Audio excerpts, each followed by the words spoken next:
It's done. It's happening. Tottenham are signing Archie Gray, and what a signing for Tottenham. If you've been following my channel, you may know I did a video with Sonny on the channel just over 2 months ago where I spoke about who Tottenham should realistically sign this summer, and my pick in midfield was Archie Gray. 2 months ago, before he was even linked to Tottenham, I've been talking about him for 2-3 months, why I think he'd be a fantastic signing for Tottenham, and well, it's actually happened. I didn't think Tottenham would sign him, but I was saying, this is a good signing for Tottenham. Tottenham should look at Archie Gray. I've been saying that for a while. I want Man United to sign him, but I knew he was never going to go to Man United because of the Leeds-Man United rivalry. As a Man United fan, I would have loved Archie Gray. I knew it wasn't going to happen.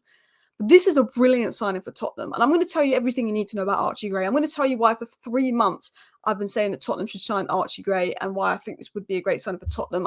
There's confusion, is he a centre mid? Is he a DM? Is he a right back? I'm going to tell you why this is a fantastic signing for Tottenham. So stay tuned if you want to learn about Archie Gray and what a deal this is. Romano's confirmed Here We Go. Joe Rodon part of the deal. So I'm assuming the deal happens. 40 million fee, I think, is a decent price. But let's quickly just look at Tottenham. I think you've got something very exciting going on, Tottenham fans. Lucas Bergwall, a player that, again, massive fan of, was linked to Manchester United, did loads of research on him, thinking Man United were going to sign him. It fell through. He then was going to go to Tottenham or Barca. And now you've got Archie Gray. You're signing the 2 young midfielders that I was talking about wanting at Man United. Archie Gray back in January, Lucas Bergwall back a year ago. Tottenham are making moves. They've got some very exciting things going on with the youth. So let's tell you about Archie Gray. Let's tell you about why I'm a little bit jealous of this deal. Well, first of all, Archie Gray was the Championship Young Player of the Season. Elise's in there, Bellingham's in there. There's some good names in there. He was brilliant for Leeds. It's not some overhyped player. He was a guy that was absolutely fantastic for Leeds, who spent most of the season aged 17, turning 18 throughout the season, playing 4,267 minutes for Leeds. This guy's only just turned 18. To put that into context, I think he's 2.5 years younger than Wharton. He's a year younger than Kobbie Mainoo. He is so young, and he is playing 4,200 minutes for Leeds in the Championship last season, which one says good injury record, which is something that Tottenham may look at as a positive because Tottenham have had issues with injuries. But two, it also says, wow, he must have been good because Leeds were looking for promotion. Leeds, he had to be good to stay on that Leeds side. Luke Ayling was Leeds right back, their captain, their most liked player, and he was playing there for most of the season. Now, the big question is he a right back? Is he DM? How's Ange going to use him? And I'm going to break that down because, people are saying he's a right back. He is a midfielder. I'm going to tell you that for a fact. He is a midfielder. He's a Kimmich-style player. He can play right back. He's got the ability to do that. He's defensively good. His reading of the game's good. His technical ability is good. He could invert a midfield. He can be the right back that Ange would want. But he is a midfielder. He's got all the traits to be a midfielder. People always say, is Trent a right back or a midfielder? Trent is a right back because Trent doesn't like receiving the ball at all angles with his back to goal. Archie Gray is capable of receiving the ball at all angles, playing the ball. He's a naturally composed, technically gifted player that likes to receive the ball at all angles and is a natural passer and kind of player. Now, what you've got in Archie Gray is probably comparisons to Kimmich, but he's played at right back due to Leeds' other options being poor. People are saying, he wasn't good enough for Leeds in midfield, so, he's a right back. That's what people are saying online, but that is not the case. He wasn't bad for Leeds in midfield. In fact, when he played for Leeds in midfield versus Chelsea, he was man of the match. He was unbelievable. It wasn't that he was bad for Leeds in midfield. It was that Leeds' right-back options were poor. Luke Ayling had injury issues. He wasn't particularly convincing when he played. And you've got to remember that Luke Ayling is Leeds' captain. He was their most liked player. Archie Gray took Leeds' captain, most liked player spot because he wasn't good enough. He had injury issues and the other options weren't good. He didn't get kicked out of midfield because he wasn't good enough in midfield. It was that Leeds' right-back issues weren't great. So he had to go play right-back because he was the best player to do that job and they already had other good options in midfield.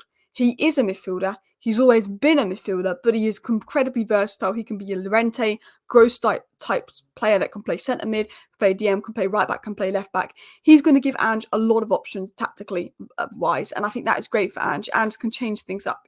And the thing about him is, he's got everything Ange would want in a player. He's got everything that you would see in the fundamentals of someone that could be an elite level midfielder, and I'm going to break that down. He's good on the ball. He's incredibly two-footed. He can receive the ball from any angle. He's incredibly two-footed, good on the ball. He can receive the ball from back to goal, at the side, at the front, in front of him. He can receive the ball at any angle. He's very comfortable on the ball, and his ability to handle pressure, to be press resistant, is great. In the Premier League, teams are going to press you. It's going to be intense.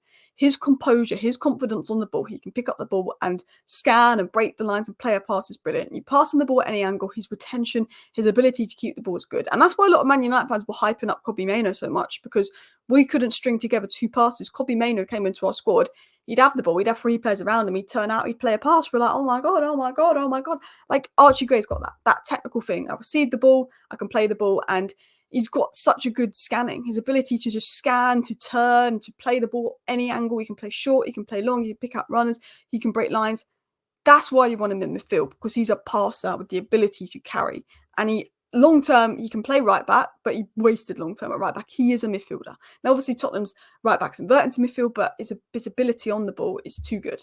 And this tweet sums up Archie Gray. Archie Gray is simply too good of a zone dominator to be shifted at right back. Needs to be inside the pitch where possible. He can practically contest for anything in midfield, with or without the ball, due to his legs. And he has the physicality to shield the ball and draw out of possession.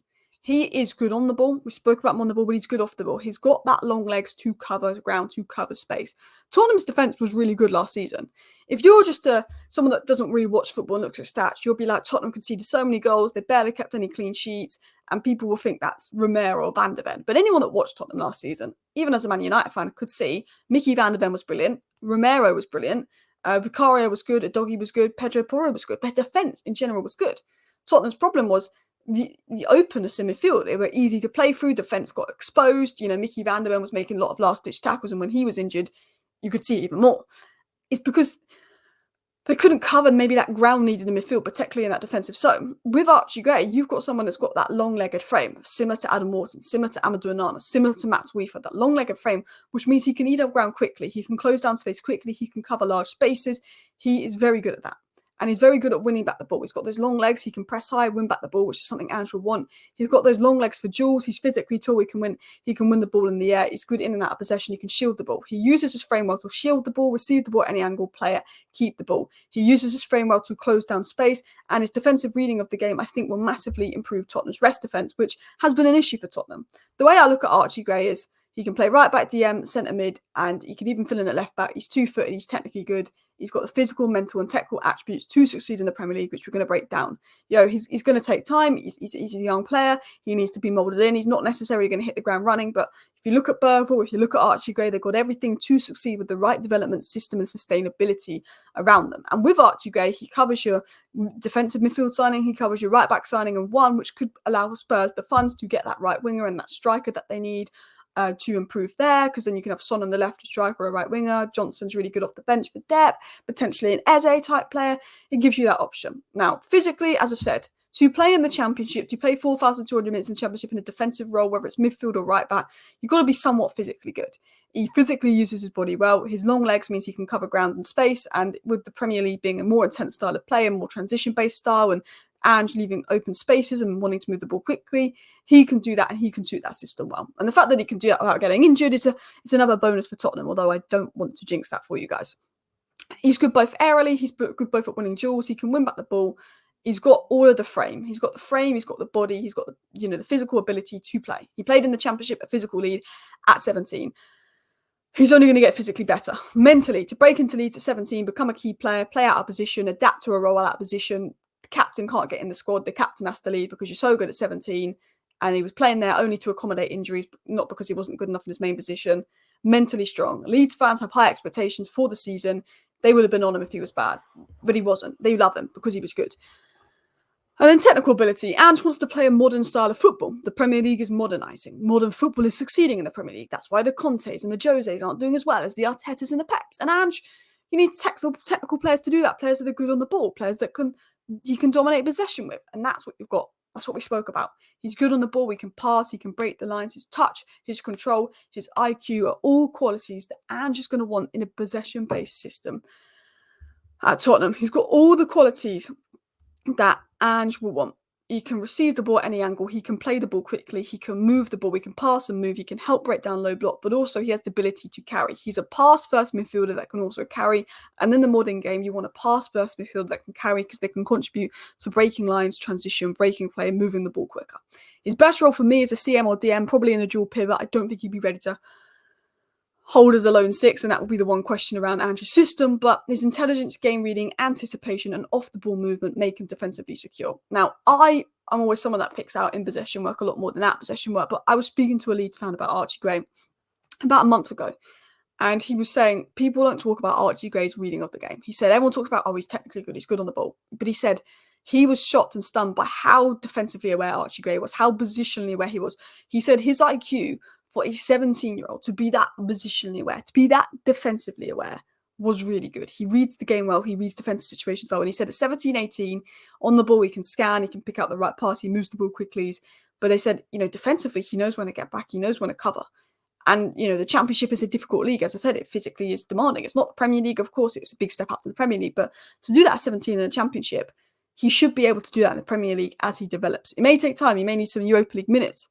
I'm not necessarily saying he's going to come in and be this amazing player for Tottenham. Like, I'm speaking about Archie Gray like he's an amazing player, but for a 17-year-old in the Championship, he is an amazing player. At Tottenham, it will be different. It will take time, but he's got everything that you would want. With Archie Gray, he's got the technical, mental, physical, and IQ and work rate to be an elite player. He's got everything to be an elite player. It's just development. It's just how the game goes. It's the right path of sustainability. But when you look at the modern midfielder, when you look at the midfielder you want in the modern game, particularly that someone like Ange will want, you want a midfielder that can pass the ball. He's a natural passer. He's a naturally comfortable at receiving the ball, passing the ball, but also has the ability to dribble and carry. You don't want someone that's a dribble carrier midfielder that's the ability to pass. You want a passer because passing's how you unlock defenses. Passing's how you unlock moves. And that will align with what Ange will want. He will help move the ball quickly. He can facilitate transitions. He can break lines. And then he's got the movement off the ball. He's got the ability on the ball. Everybody knows he's got ability on the ball. But he's got the IQ. He's got the movement off the ball. He's got the understanding of the game, which makes him exceptionally rare. To cover large amounts of ground, to be defensively aware, to be physically able to have those long legs, to have that frame, to have the ability on the ball, it makes him be very rare. A very good player. And then there's the mentality and physicality side, playing for a bigger side, playing in a bigger league. Will he be able to handle it? Well, as I said, with Luke Ayling, most loved player at Leeds, he's took that right back spot.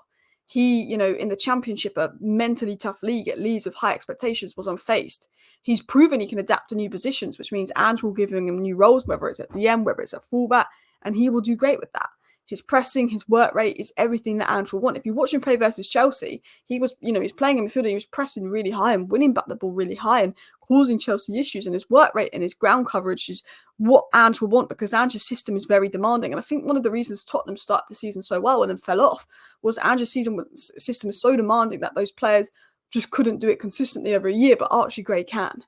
And, Ange having fullbacks that invert to midfield, Archie Gray has the attributes to do that. He may start a fullback, he may move into midfield. I personally think that Archie Gray is a midfielder, not fullback. But I look at Tottenham and I think, even from a Man United fan perspective, they've got something special going on. Archie Gray and Bergwijn are players that I've done videos analysis on, but everyone knows about Mickey Moore and how good he is. Pap Sarr's a video player I've done a video on, he's very good. Brendan Johnson's still got potential. Mickey van der Ven's been fantastic. Devine looks good. Phillips looks good out of those players. I mean, I'm not super familiar with all those players. Belize has got big potential, but you look at Tottenham and you look at what they're building, and I think they're building something exciting. And with Archie Gray, you've got a young, homegrown, hungry, determined player that can cover many positions and will allow you the funds to go elsewhere. Him and Bergwijn are the future of your midfield. You can mould them in. Ange has good rep of getting the best out of young players, and he's got the physical, mental, and technical attributes to succeed.